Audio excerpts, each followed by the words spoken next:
Hi friends, welcome to Rudra auto take.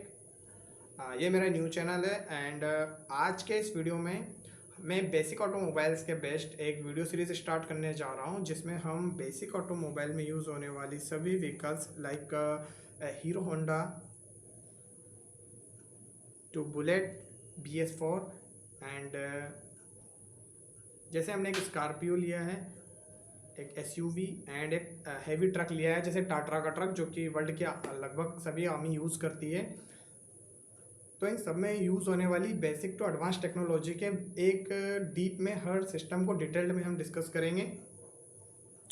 And ये video किन के लिए इम्पोर्टेंट है? As per my view, all mechanics जो कि वर्कशॉप ओनर हैं वो भी इस वीडियो से काफ़ी सिस्टम्स को डीप में सीख पाएंगे, क्योंकि हम इसमें थ्योरेटिकल पोर्शन भी डिस्कस करेंगे एंड देन फिर हम प्रैक्टिकल पोर्शन भी कवर करेंगे। ITI student and diesel engine related to automobile diploma student, specially for diploma student जो कि डिप्लोमा कर रहे हैं या डिप्लोमा की तैयारी कर रहे हैं, उनके लिए काफ़ी इंपॉर्टेंट होगा, क्योंकि इसमें बेसिक की ऑटोमोबाइल की हर चीज़ डिस्कस होगी एंड अदर एग्जामिनेशन जहां ऑटोमोबाइल के जो MCQs हैं वो रिक्वायर्ड होते हैं। ठीक है, अब अगर हम बात करें ऑटोमोबाइल की, तो हमने एक नॉर्मल एक वीडियो जो कार है उसका 3D व्यू लिया है। इस कार में अगर हम इसी को ऑटोमोबाइल माने प्रॉपरली, तो इसमें जितने भी सिस्टम हैं हम सभी सिस्टम को डीप में डिस्कस करने वाले हैं। जैसे कि हमने इसको सब सिस्टम बनाए हैं, जैसे नंबर 1 पे पावर यूनिट, जैसे कि इंजन, तो हम इंजन को डिस्कस करेंगे ब्रीफ में। देन फिर सेकंड है चेचिस के टाइप, फ्रेम टाइप वगैरह सारा हम डिस्कस करेंगे। थर्ड इज़ बॉडी या super structure. Fourth one is transmission system, जैसे कि ट्रांसमिशन बेसिक टू एडवांस सारे ट्रांसमिशन सिस्टम को हम डीप में डिस्कस करने वाले हैं। स्टेयरिंग सिस्टम, जो एक नॉर्मल कन्वेंशनल टाइप के स्टेयरिंग टू एडवांस हाइड्रोलिक और इलेक्ट्रिक टाइप के सस्पेंशन सिस्टम, जहां हम एक बेसिक कॉमन कन्वेंशनल टाइप के suspension system to advance hydraulic और एयर सस्पेंशन के बारे में भी डिस्कस करेंगे। एंड ब्रेक सिस्टम, जिसमें हम सभी ब्रेक सिस्टम को बात करेंगे। Electrical system and engine diagnostic equipment, ये 9th पॉइंट में हम इंजन के डायग्नोस्टिक इक्विपमेंट है उसके बारे में बात करेंगे। एंड नेक्स्ट इसके बाद हम एक सीरीज़ बनाएंगे जिसमें हम सभी बेसिक ऑटोमोबाइल के जो MCQs हैं, हर सिस्टम वाइज MCQs भी डिस्कस करने वाले हैं। ठीक है, अब बात करते हैं हमारा जो पहला है द पावर यूनिट इंजन, यानी हमारा जो पहला पॉइंट है वो इंजन के ऊपर है। इंजन का एक ये जो इंजन है इसके हमने सब सिस्टम बनाए हैं, जैसे types of engine construction, fuel system, air intake and induction system, exhaust system या outlet system, lubrication system, cooling system, valve mechanism and valve timing. तो जो हमारा फर्स्ट पॉइंट था पावर यूनिट यानी कि इंजन, तो इंजन को हमने कुछ इस टाइप से सब सिस्टम में डिवाइड कर लिया है। ठीक है, एंड आज के इस वीडियो में हम सिर्फ टाइप्स ऑफ इंजन को ही डिस्कस करेंगे एंड हमारे आने वाले सभी वीडियो इन टॉपिक्स से ऊपर रहेगा इंजन के बारे में, जिनमें इंजन कंस्ट्रक्शन, फ्यूल सिस्टम वगैरह डिस्कस करेंगे। देन फिर हम अगला चेसिस के बारे में बात करेंगे। ठीक है, तो आज हम बात करते हैं types of engine. So types of engine की अगर बात करें तो engine are classified on the basis of different parameters, यानी इंजन के जो पैरामीटर्स हैं उनमें काफ़ी टाइप के इंजन को हम क्लासिफाइड कर सकते हैं। जैसे आप देख पा रहे होंगे ये 4 यहाँ पे लगे हुए हैं, तो सभी इंजन है। ये एक डीजल इंजन है, एक पेट्रोल इंजन है, ये कार के लिए इंजन है, एक बाइक के लिए इंजन है। ठीक है, अब अगर हम पैरामीटर्स की बात करें तो अकॉर्डिंग टू कंबशन, अगर अकॉर्डिंग टू कंबशन की बात करें तो इंजन 2 टाइप के होते हैं, IC engine and EC engine. IC engine बोले तो ये एक्चुअली होते हैं इंटरनल कंबशन इंजन, जिनमें जो कंबशन प्रोसेस है एक सील्ड यूनिट के अंदर होता है, जिसमें पिस्टन के ऊपर कंबशन चैम्बर होता है एंड यहाँ पे इनलेट एंड एग्जॉस्ट वाल्व होते हैं एंड यहाँ पे कंबशन प्रोसेस कंप्लीट होता है। अगर एक्सटर्नल इंजन की बात करें, जिसका सबसे अच्छा एग्जांपल है पास्ट टाइम में यूज़ होने वाले रेलवे के स्टीम इंजन।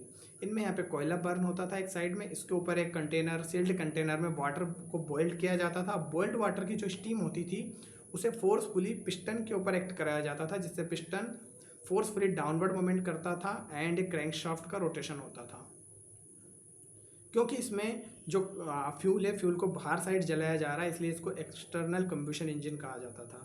एंड जो अभी हम यूज़ करते हैं 4 स्ट्रोक इंजन, इनमें फ्यूल कंबशन चैम्बर के अंदर बर्न होता है, इसलिए इनको IC इंजन या इंटरनल कंबशन इंजन कहा जाता है। जो सेकंड पार्ट है टाइप है इसका, वो है अकॉर्डिंग टू सिलेंडर अरेंजमेंट। अगर सिलेंडर अरेंजमेंट की हम बात करें तो इंजन मोस्टली 4 टाइप के यूज़ होते हैं।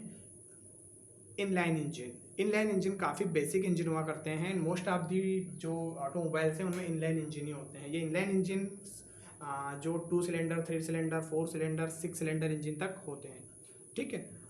अब वी शेप इंजन आए क्यों, इनकी रिक्वायरमेंट क्यों पड़ी? तो इसमें क्या होता है कि वी शेप में इंजन होता है।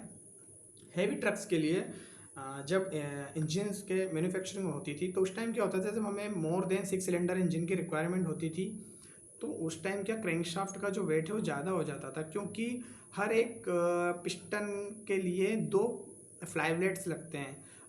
तो उससे क्या हो रहा था कि क्रैंकशाफ्ट का वेट बढ़ रहा था। तो जब मेकर्स को 6 सिलेंडर्स को एबोव ज़रूरत पड़ी तो उन्होंने वी शेप इंजन बनाया जिसमें एक ही क्रैंक पिन के ऊपर 2 पिस्टन लगाए, जिससे क्रैंकशाफ्ट की जो लेंथ है वो कम हो गई, इंजन की लेंथ भी कम हो गई और नंबर ऑफ सिलेंडर बढ़ गए। तो इसलिए वी शेप इंजन लाए गए थे। अब अगर रेडियल इंजन की बात करें तो ये मोस्ट ऑफ द केस में जो एयरक्राफ्ट होते हैं उनमें यूज़ होते हैं। और हॉरिजॉन्टल इंजन होते हैं जिनमें जो पिस्टन है अपोजिट डायरेक्शन में होती है एक दूसरे के। एंड ये इंजन मोस्टली एटीवीज और जो पंपिंग सेट्स वगैरह होते हैं उनमें यूज़ होते हैं। अकॉर्डिंग टू फ्यूल की हम बात करें तो कॉमनली हम 2 ही इंजन यूज़ करते हैं ऑटोमोबाइल में, डीजल इंजन या पेट्रोल इंजन। अगर हम सिर्फ कार्स एंड जो रोड व्हीकल्स हैं उनकी बात करें तो डीजल इंजन या पेट्रोल इंजन। ये डीजल इंजन वो इंजन जो एज ए फ्यूल डीजल का यूज़ करते हैं, एंड वो इंजन जो एज ए फ्यूल पेट्रोल का यूज़ करते हैं, that is called petrol engine.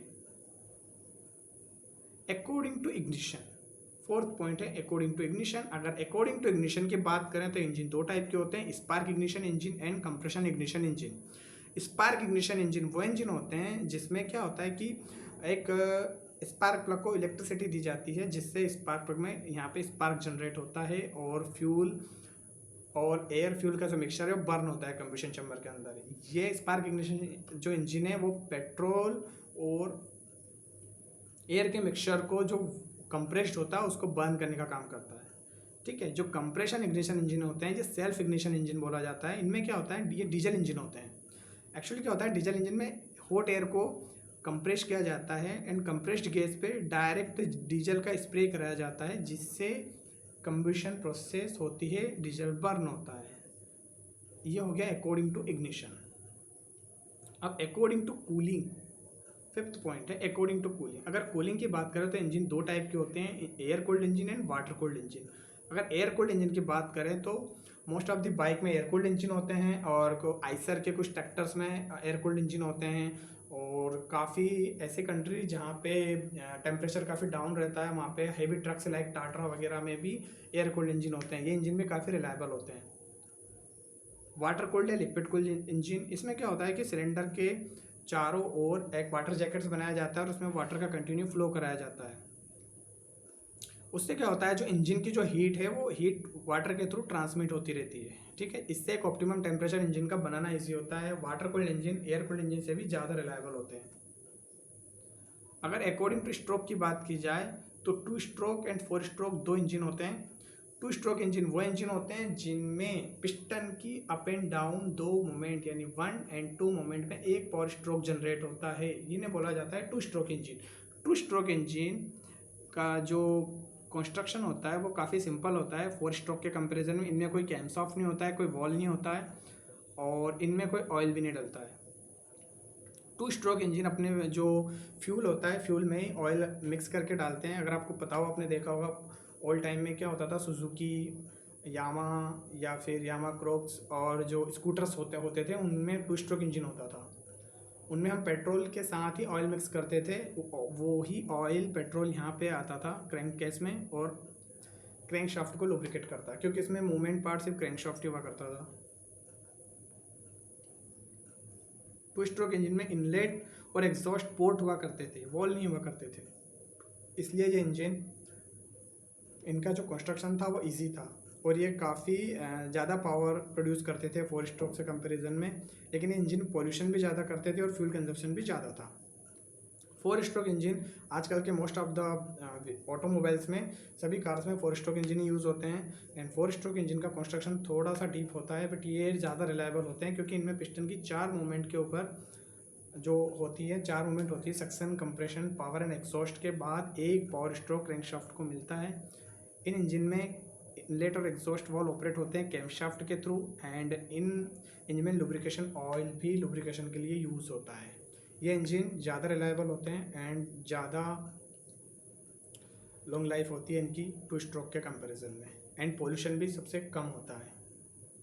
7 जो नंबर है, according to air filling method. अगर एयर फिलिंग मेथड की हम बात करें तो इंजन 2 टाइप के होते हैं। वन होता है natural aspirated and second one is turbo. Natural aspirated engine की अगर हम बात करें तो ये इंजन वो इंजन है जहाँ पे एयर इंजन में एंटर होने के लिए डायरेक्ट एटमॉस्फेयर से एयर फिल्टर के थ्रू सक्शन की जाती है और कंबशन चैम्बर में आती है। इन इंजन की एक प्रॉब्लम ये होती है कि जब एयर को सक्शन करने के लिए पिस्टन में पंपिंग लॉस बढ़ जाता है, क्योंकि इंजन की कुछ पावर लॉस में चली जाती है एयर को शक करने के लिए। साथ में ये फ्रैक्शन ऑफ सेकंड के लिए इनटेक वॉल्व खुलता है, तो उस टाइम क्या होता है कि इंजन को रिक्वायरमेंट जितनी एयर की होती है उतनी एयर मिल नहीं पाती है। ठीक है, सो इन्हीं सब चीज़ों को अवॉइड करने के लिए लाए गए डीजल इंजन के लिए टर्बो इंजन। टर्बो इंजन में एक टर्बो चार्जर लगाया जाता है जिसमें एग्जॉस्ट गैस को फ्लो करा के साइलेंसर में दिया जाता है। ये जब एग्जॉस्ट गैस टरबाइन के सामने फ्लो होती है तो टरबाइन रोटेट होता है। सेम सॉर्ट पे एक कंप्रेशर व्हील लगाया जाता है हाउसिंग के अंदर, जो कंप्रेशर व्हील एयर फिल्टर से एयर को शक करेगा एंड इंटरकूलर के थ्रू कंप्रेस्ड एयर को इनटेक मैनिफोल्ड में मेंटेन करके रखेगा। जैसे इनटेक वॉल्व खुलता है तो कंप्रेस्ड एयर इनटेक जो कंबशन चैम्बर है इनटेक मैनिफोल्ड के थ्रू आ जाएगी एंड अधिक से अधिक मैक्सिमम एयर कंबशन चैम्बर में आने का ट्राई करेगी। इससे क्या हुआ कि इंजन का पंपिंग लॉस खत्म हो गया, इंजन की वॉल्यूमेट्रिक एफिशिएंसी बढ़ गई, इंजन की पावर भी बढ़ गई, क्योंकि जितनी ज़्यादा एयर आएगी उतने ही अच्छे से बर्न होगा एंड इंजन की जो फ्यूल एफिशिएंसी है वो बढ़ी और पॉल्यूशन भी कम होगा। तो turbo engine is very reliable. आज के टाइम में टर्बो इंजन काफ़ी फेमस है, मैक्सिमम कार्स और हेवी ट्रक में तो टर्बो आती ही हैं। So thanks for watching. आज के लिए इतना ही। जो हमारा नेक्स्ट वीडियो होगा वो होगा construction of engine. Thanks for watching and please like share subscribe my video. Keep watching.